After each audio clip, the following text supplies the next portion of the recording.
Okay, so we're going to go over transforming, where is it? There you go. Transforming trig functions. So this is like our parent function, or kind of lets us know what we're looking for. These are four major variables you're going to find.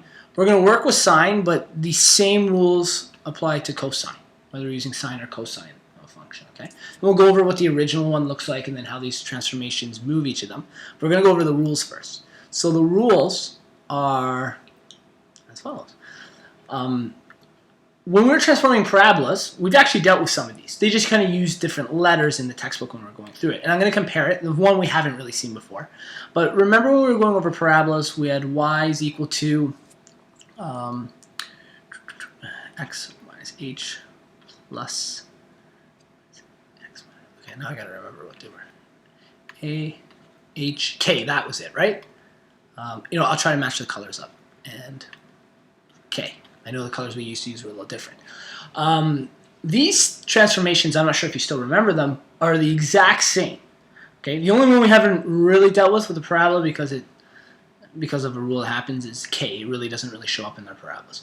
But the k is not the same k as this k here. We used different letters before. This k deals with the same thing as the c here. Do you remember what this k did to a parabola? Moved it up or down. Moved it up or down, which is exactly the same thing it's going to do to this sine function or the cosine function. It's going to move c, they call it c in this case, is going to move the entire wave up or the entire wave down by that number, whatever it is. Okay? Do you remember what h did? Moved it side to side. Moved it side to side, left to right, which is the exact same thing our d is going to do. They just have a different letter for it. It's going to move the entire sine function left to right. Okay? Now, a and k, a is still the same idea, and we still call it a, but because we're not dealing with a parabola with compressions and stretches, a still compresses and stretches. The stretches and compressions are going to look a little different. Okay, so a stretches, so it makes it wider. Right, so we call it wider. Well, and actually this one, we actually don't make it wider in this one. So what we're going to just focus on the D and the C are the same as the H and the K, and then we're going to talk about what A and K and the new ones do. I know we're getting a little confusing. So let's just focus on this one here. And we're going to bring up a graph here. Axis of Trig. Bring that down. Oh, that's a big graph. Oh, jeez. There we go. Zoom out there. Okay. So what we're going to do is we're actually going to draw a function here. I'm going to say y is equal to, have they given you any at all? Yes, perfect. They've given us sine 2x, that made it easy for us, 2x plus 3. Okay. What I want you to first try to do is, can you tell me what these variables are? The 2 and the 3. Do you know what the 2 stands for and what the 3 stands for in this case? The 2 is the k. Yes, that's right. 2 is the k. Think of it like the x usually needs to be in some form of brackets. Okay. And what would the 3 be? The c. The c. Good. That's exactly what they are. Now we're going to draw the original one, what we haven't really talked about. An original sine wave has essentially 5 major points. One of them is at the origin, 0 and 0. Okay. Another one is, and we usually work with degrees unless you guys are doing radians. No, you guys are doing degrees. So the next major point is at 90 and 1. After that is 180 and 0, 270 and negative 1, and 360 and 0.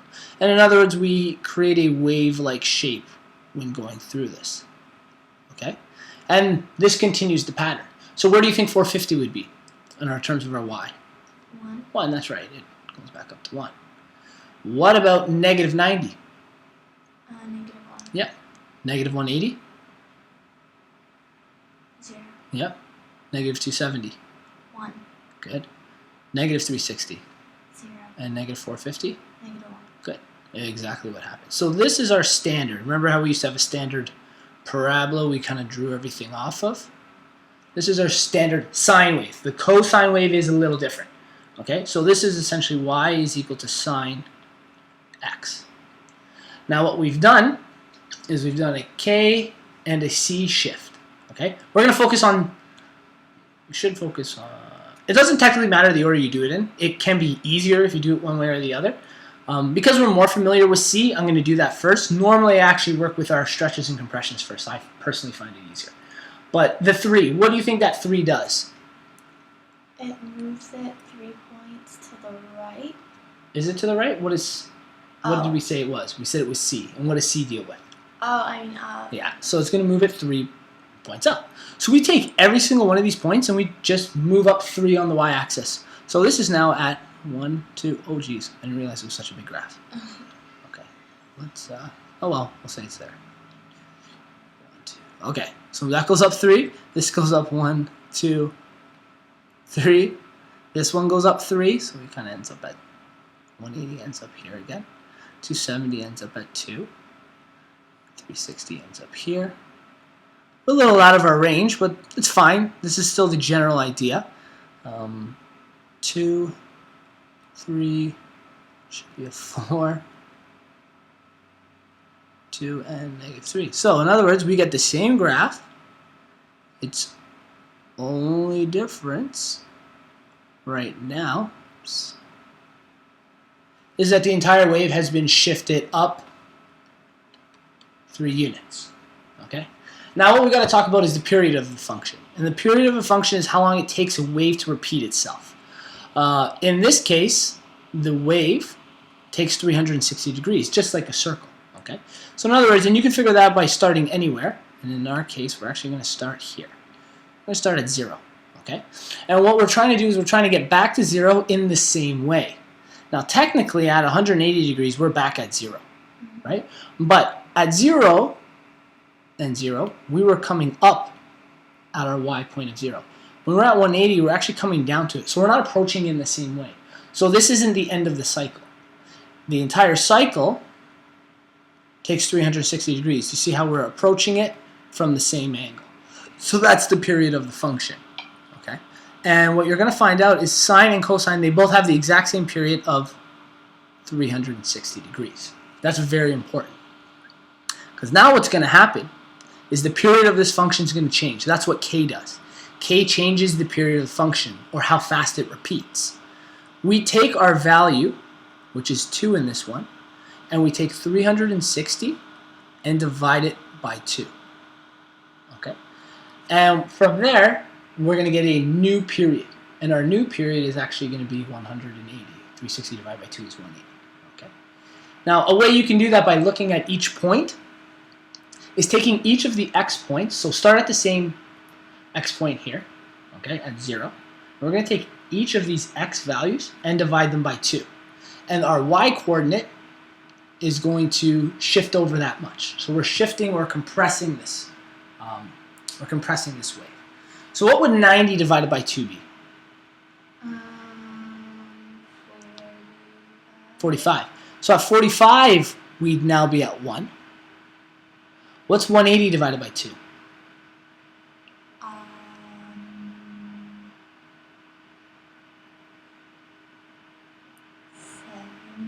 70? No. 9. Yeah, 90. Oh. So you see how 180 is at 0 on the y-axis? At 90, we'd now be at 0. 270 divided by 2 is 135. Okay, so that would actually be about here. And that's at 270, we're at -1, so we move the -1 over. And 360 divided by 2 is 180, so where 0 would be there. So let's highlight the old period. The old period went from here to here. The new period goes from here to here. Do you see how the wave is much faster this time? Mm-hmm. Okay. So the periods happen quicker. So to continue that pattern, we would continue that pattern. And luckily I've done these by 90, so it actually makes it a lot easier. The next one would jump up to 1, 0, -1, 0. So in that same time frame, see how it took 360 degrees to make 1 before? We've actually occurred 2 periods in that time, which makes sense because our k value was 2. We've compressed the entire wave. Now technically, our wave's way up here. So our wave actually now does this. So our wave actually occurs up here. We'll make a little bit of a better graph because I know this is getting confusing. But our wave now compresses much quicker, or each period occurs over the course of 180 degrees rather than of 360. So we'll do the blue one. I'll draw the rest of it out just for the sake of it.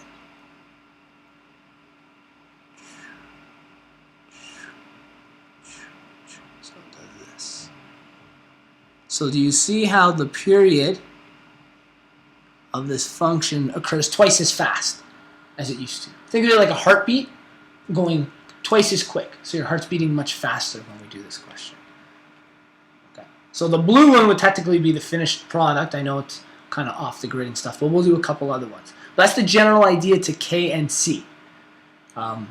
K, if it's a number greater than 1, it's going to compress that. Okay. If it's a number less than 1, it's going to stretch out our wave. And A is the opposite. Well, not quite the opposite. We'll talk about what happens there.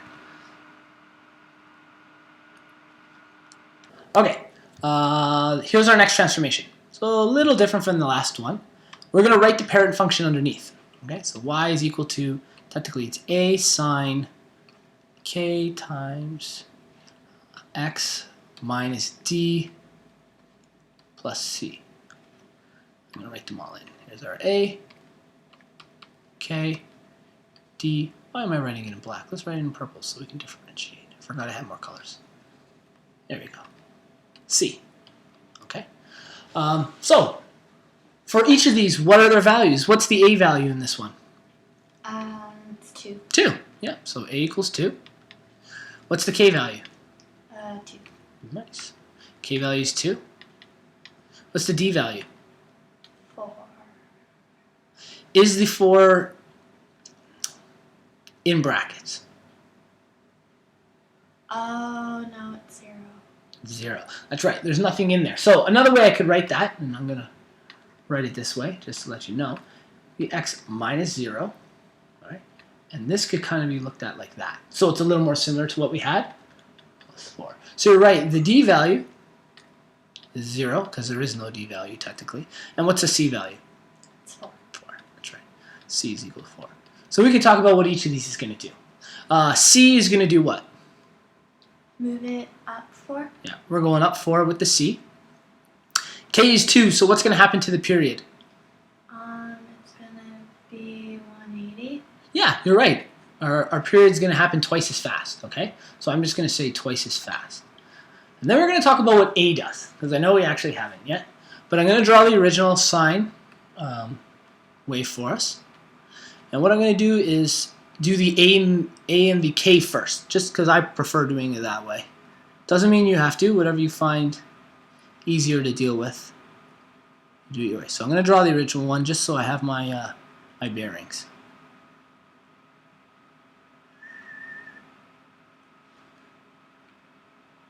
Okay, so there's our original sine wave. Let's talk about what happens. What I'm going to do first is, we'll do with K first. Since we actually know exactly what's going to happen, what's going to happen to this because of our K? It's going to be compressed in half. Yeah. So when am I going to get to 1? At 45. Yeah. And then at 90, where am I going to be? 0. At 135, where will I be? -1. And at 180, I'll be at? 0. Good. And we just continue that pattern, right? So we already know that.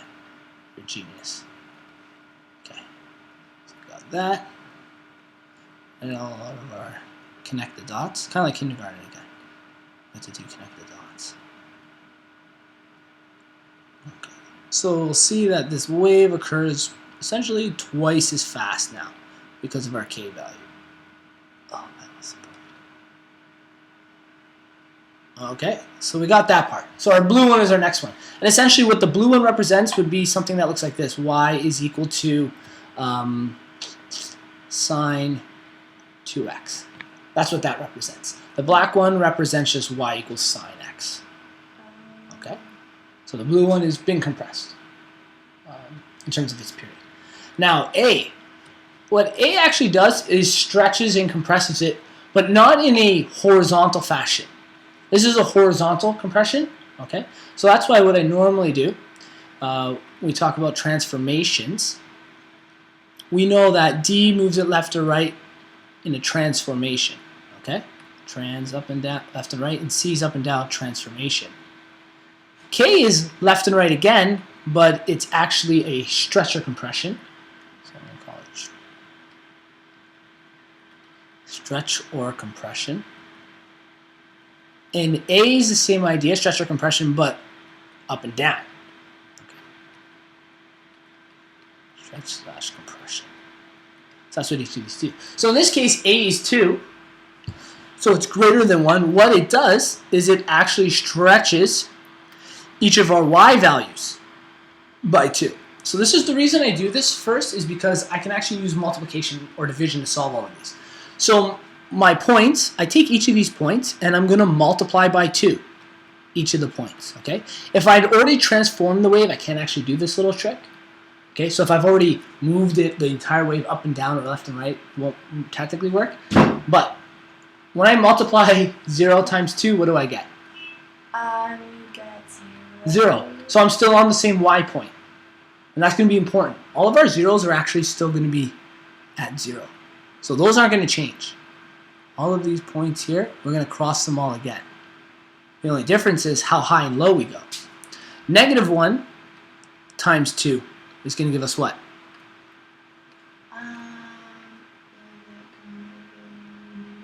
-2. So now we go down to here. And when we get up to +1 times 2, what do we get? +2. So what you're going to notice now is that the peaks and troughs is the lowest point, peak is the highest point, have become stretched. We have a vertical stretch in terms of what's happening. So it now looks like this. The period's the same.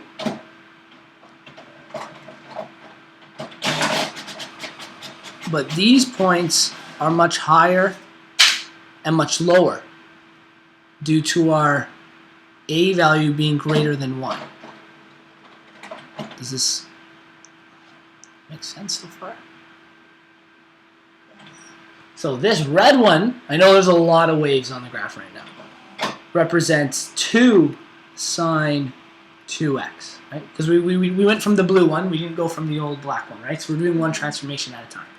And then finally, the last thing we do is transform the wave what?